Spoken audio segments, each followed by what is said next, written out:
Hello అండి, welcome to my channel. ఇదైతే ముత్యాలమ్మ తల్లి గుడి అనమాట. ఈ గుడి అయితే మేము లెక్స్వారం అనేసి ఆ రోజు వచ్చాము. నేనైతే ఇది సెకండ్ టైం ఈ గుడికి రావడం. అమ్మ దయ ఉంటే అన్నీ ఉన్నట్లే. చూస్తున్నారుగా అమ్మ ఎంత బాగా కనిపిస్తున్నారో. ఈ పక్కన విగ్రహాలు చూస్తున్నారుగా, ఇవి అయితే గుడి అయితే చాలా విశాలంగా ఉంది. చాలా పెద్ద గుడి. నేనైతే ఈ గుడికి వచ్చేటప్పుడు ఫస్ట్ టైం వచ్చేటప్పుడు చాలా బాగా నచ్చింది. మాకు దగ్గరలో ఉన్నా సరే మాకు తెలియలేదన్నమాట. నేనైతే దూరంగా వెళ్ళేదాన్ని, ఇంకో గుడికి వెళ్ళేదాన్ని, ముత్యాలమ్మ తల్లి గుడికి.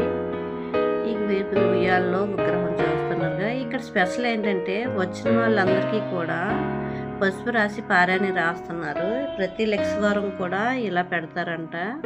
మాకు తెలీదు. ఇక్కడైతే అమ్మవారిని పూజించుకుంటారు. దీపం పెట్టుకొని కొబ్బరికాయలు, పసుపు, కుంకుమ అన్నీ ఇక్కడే చేసుకోవాలన్నమాట.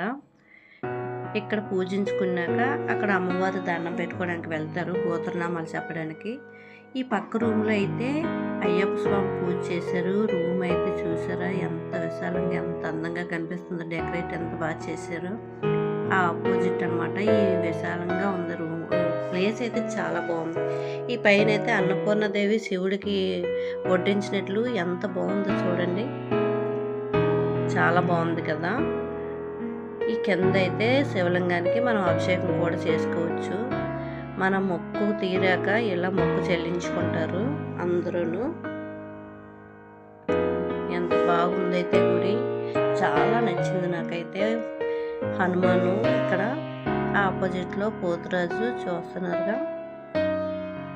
ఇదైతే ఎంట్రన్స్ అనమాట. ఇలా వెళ్ళాలి గుడికి. ఈ పైనంతా ఓపెన్ ప్లేస్ చూస్తున్నారుగా. ఏ గుడి ముందు ఎంత ప్లేస్ అయితే ఉండదండి. ఈ గుడి దగ్గర అయితే నాకు చాలా నచ్చింది ఓపెన్ ప్లేస్. అదని చాలా విశాలంగా అనిపించింది అనమాట. చాలా బాగుంది. ఇక్కడైతే చూస్తున్నారుగా, ఇక్కడ అభిషేకం చేస్తారనమాట. కింద బిందుతోని అభిషేకం చేసుకుంటారు. చాలా బాగుంది గుడి అయితే. Please, thank you watching.